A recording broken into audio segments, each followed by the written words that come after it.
Hello everyone. आज चाहिँ यस video मार्फत फायर अर्थात् आगलागी भनेको के हो र यो कसरी लाग्छ भन्ने विषयमा थोरै जानकारी दिन्छु। Hello everyone, it's me Manisha Ghimire. Welcome to my YouTube channel.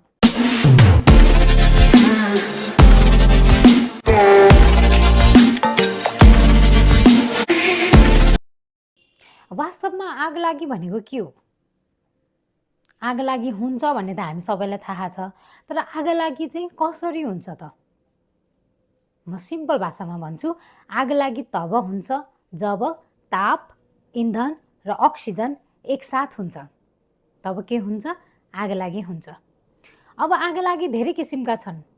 घरमा लाग्ने आगलागी, हैन, जङ्गलमा लाग्ने आगलागी, अब कन्स्ट्रक्सन तथा कुनै पनि व्यवसाय, हैन, इन्डस्ट्रियल आगलागी, अब धेरै किसिमका छन्। अब यस आगलागीबाट कसरी बच्ने, कसरी सुरक्षित रहने भन्ने विषयमा थोरै जानकारी गरौँ है त। लागि घर, कार्यालय, व्यवसाय, विद्यालय जतासुकै पनि हुन सक्छ, जुन ग्यास लिक, असावधानी तथा विद्युत सकेटहरू जस्ता कारणहरूले गर्दा आगलागी हुने सम्भावना एकदम धेरै रहेको छ।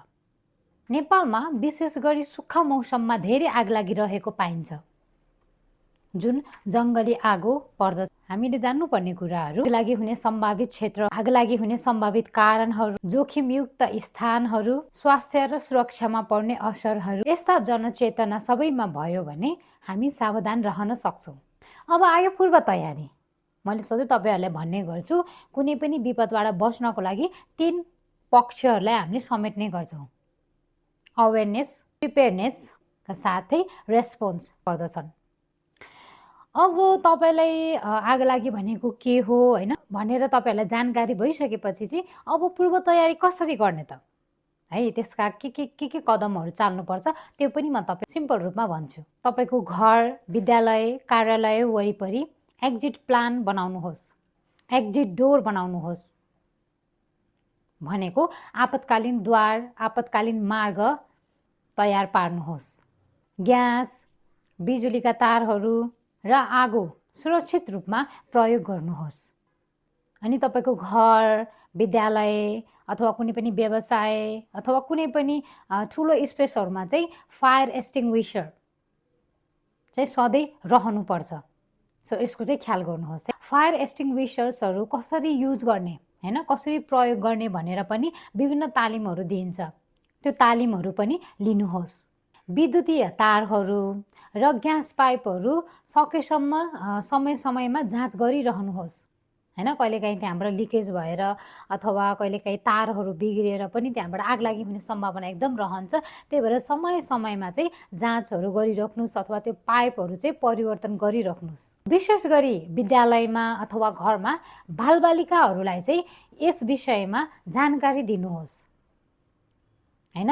फायर ड्रिलहरू पनि छन्, त्यसका अभ्यासहरू गराइराख्ने, अनि फायर अथवा आगलागी भनेको के हो त्यसको बारेमा पनि ज्ञानहरू दिइराख्ने। यसरी चाहिँ तपाईँहरू प्रिपेयर हुन सक्नुहुन्छ। अब जाउँ प्रतिक्रिया, रेस्पोन्स। अब आगलागी भएको समयमा चाहिँ के गर्ने, के नगर्ने। अब आगलागी भएको बेलामा सर्वप्रथम त नआत्तिने। अभियसली प्यानिक हुने बित्तिकै तपाईँहरूलाई गाह्रो भइहाल्छ। सो कामले तपाईँहरू बस्न सक्नुहुन्छ। तुरुन्त सुरक्षित मार्गबाट बाहिर निस्कने। मैले अघि नै तपाईँलाई के भनेको थिएँ, एक्जिट डोर, हैन, इमर्जेन्सी डोरहरू चाहिँ सधैँ भएको राम्रो। त्यो द्वारबाट अथवा त्यो मार्गबाट तपाईँहरू सेफ ठाउँमा जान सक्नुहुन्छ। यदि कुनै पनि ठाउँमा आगलागी भइरहेको छ अथवा कुनै पनि बिल्डिङ, हैन, अफिस, विद्यालय, घरमा चाहिँ आगलागी भइरहेको छ भने पहिला त हामीले जुन धुवाँ आउँछ, धुवाँले चाहिँ हो है तपाईँलाई एकदम असर गर्ने भनेको। जुन धुवाँ आउँछ त्यो धुवाँबाट बच्नको लागि चाहिँ तपाईँले के गर्न सक्नुहुन्छ, तपाईँसँग भएको कुनै पनि कपडाले तपाईँको नाक यसरी छोपेर त्यो धुवाँभन्दा मुनि, है, मुनि के गर्ने, निहुरेर त्यो ठाउँबाट बाहिर निस्कन सक्नुहुन्छ।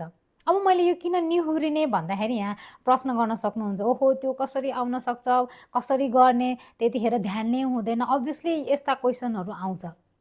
मैले किन भनेको भन्दा जब तपाईँको आगो बल्न सुरु हुन्छ तब के हुन्छ त धुवाँ आउन सुरु हुन्छ। त्यसपछि धुवाँहरू माथि माथि जान्छ है, धुवाँ माथि माथि माथि हुँदै जान्छ। अनि तपाईँले के गर्न सक्नुहुन्छ, त्यो धुवाँले तपाईँलाई असर नगरोस् भनेर जब तल तल चाहिँ धुवाँ हुँदैन त्यो ठाउँबाट चाहिँ तपाईँले आफूलाई निहुरेर हुन्छ कि के गरेर हुन्छ तपाईँले यसलाई नाकलाई छोपेर त्यहाँबाट बाहिर निस्किन सक्नुहुन्छ। अब भन्दा तपाईँहरूलाई मजाक लाग्ला, तर यो उपायले तपाईँको स्वास्थ्य र तपाईँलाई बचाउन मद्दत गर्न सक्छ। अब एक्जिट डोरबाट बाहिर निस्किसकेपछि फेरि फर्केर त्यही स्थानमा चाहिँ नजानु होला है। यो सबैभन्दा खतरनाक सब्जेक्ट, सबैभन्दा खतरनाक विषय हो। तपाईँहरू फेरि साथीभाइलाई अथवा कोही भनेर खोज्नलाई जानु होला, त्यो भनेको तपाईँले आफ्नो लाइफलाई रिस्कमा राख्नु हो। यदि तपाईँसँग ज्ञान छ, यदि तपाईँसँग त्यो ड्रिल गर्ने क्षमता छ हैन, तपाईँसँग त्यो तपाईँले ट्रेनिङ लिनुभएको छ भने तपाईँले अवश्य कसैलाई बचाउन सक्नुहुन्छ अथवा तपाईँ पुनः स्थानमा गएर कसैलाई सहयोग गर्न सक्नुहुन्छ। यदि तपाईँसँग त्यो ज्ञान छैन भने इमर्जेन्सी कलमा फोन गर्नुहोस् हैन, अथवा कुनै पनि ट्रेनिङ लिएको दक्ष व्यक्तिहरूलाई चाहिँ पठाउनुहोस्। अब त्यसपछि के गर्ने भन्दा तपाईँले आफ्नो साथीभाइ परिवार हैन त्यो अब निस्किसकेपछि चाहिँ यदि कसैलाई चोटपटक लागेको छ, जलेको छ हैन, केही त्यस्तो केही केसेस छ भने चाहिँ प्राथमिक उपचार दिने अर्थात् एम्बुलेन्सलाई कल गर्ने आपतकालीन सेवामा खबर गर्न सक्नुहुन्छ। अर्को उपाय भनेको तपाईँहरू सुरक्षित ठाउँमा बस्ने। जबसम्म त्यो आगो कन्ट्रोल हुँदैन हैन, तबसम्म तपाईँ चाहिँ आफू र आफ्नो परिवारलाई, आफ्नो साथीभाइलाई चाहिँ सुरक्षित ठाउँमा लगेर राख्ने अनि आफू पनि सुरक्षित रहने। अनि अर्को कुरा, आधिकारिक व्यक्तिको चाहिँ सधैँ कुरा सुन्नुहोस्, किनभने उहाँहरूलाई धेरै इन्फर्मेसनहरू थाहा हुन्छ। अब आगलागी भएको बेलामा फायर ड्रिलहरू पनि अभ्यास गर्न सक्छौँ। यस्ता अभ्यासहरू चाहिँ हाम्रो अफिस क्षेत्रपाटी ठमेलमा रहेको वी आर भन्ने अर्गनाइजेसन छ, त्यसमा आएर तपाईँहरूले फायर ड्रिल, अर्थक्वेक ड्रिलहरू क्लास लिन सक्नुहुन्छ है। हाम्रो मात्र नभई अरू पनि धेरै विभिन्न संस्थाहरू छन् जसले यस्ता प्रोग्रामहरू प्रोभाइड गर्नुहुन्छ। उहाँहरूसँग पनि गएर तपाईँहरूले ट्रेनिङ लिन सक्नुहुन्छ। अब यो ट्रेनिङ लिनुको अर्थ चाहिँ तपाईँहरू सुरक्षित रहनु हो। मैले हाम्रोमा मात्र आएर गर्नु भनेको छैन, मैले सबै ठाउँमा तपाईँलाई जहाँ सजिलो लाग्छ, जहाँ राम्रो लाग्छ त्यहाँ गएर प्र्याक्टिस गर्नुभयो, ड्रिल गर्नुभयो, यस्ता शिक्षाहरू लिनुभयो भने तपाईँ आफू सेफ हुन सक्नुहुन्छ। आगलागीको सुरक्षा सबैको जिम्मेवारी हो। जनचेतना, पूर्व तयारी, प्रतिक्रिया जस्ता पक्षहरूले तपाईँहरूलाई सरल र सक्षम बनाउन मद्दत गर्दछ। यदि यो भिडियो तपाईँको लागि उपयोगी भयो भने please like, share and subscribe गर्न नबिर्सिनुहोला। अर्को भिडियोमा यस्तै अरू विषयमा छलफल गर्नेछौँ। सचेत रहनुहोस्, सुरक्षित रहनुहोस्।